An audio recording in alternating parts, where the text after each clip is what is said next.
Now 3ac plus 2b divided by abc. Again, we replace.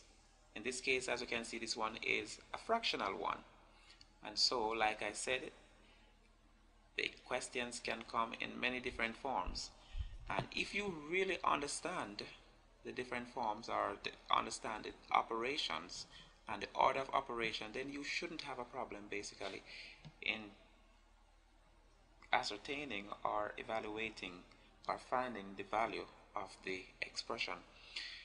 Now we have 3a means 3 times a, and a is 2, so it's 3 times 2, and it says times c, so multiply by minus 3, and then we're going to be adding 2 times the value of b, so 2 times the value of b, which is minus 2, and then we draw our line of vinculum to divide by abc, and abc means a times b times c, so that is 2 times minus 2 multiplied by minus 3. And so let us work out what we have above the line. So we have 3 times 2, that is positive 6, and so positive 6 times negative 3, that is equal to minus 18. So we have negative 18 right there, and then we have plus 2 times minus 2, that's minus 4.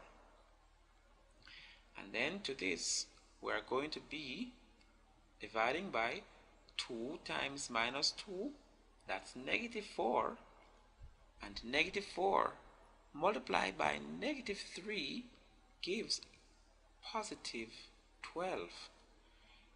Again, we're adding two numbers having the same sign. Just to remind you, when you add numbers having the same sign, you add the normal way, but you are going to keep the sign.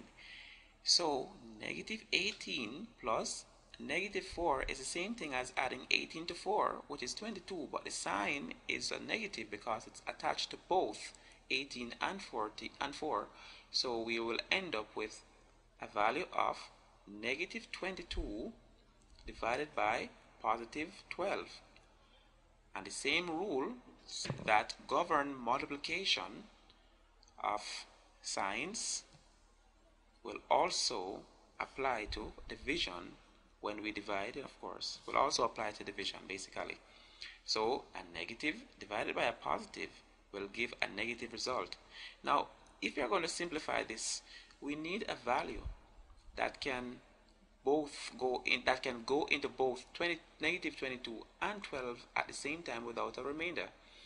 That value is what we call our highest common multiplier, the highest common factor.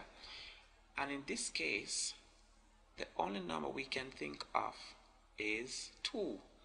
So 2 into negative 22 is equal to negative 11, and 2 into 12 is positive 6.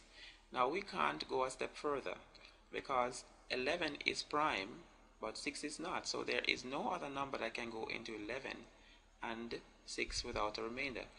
Now just to point out, even though I put the negative sign right here, I just want to point out to you that if you had written it this way as 11 over negative 6, that still would make it correct because it is still a negative result. Or if you had done it this way by putting a negative sign right in the middle and then you do something like this, 11 over 6, that will also be correct. So any way you take it, this is same thing as negative 11 over 6, whatever that value is. This still would give the same result, and this is also the same result. So our answer is negative 11 over 6.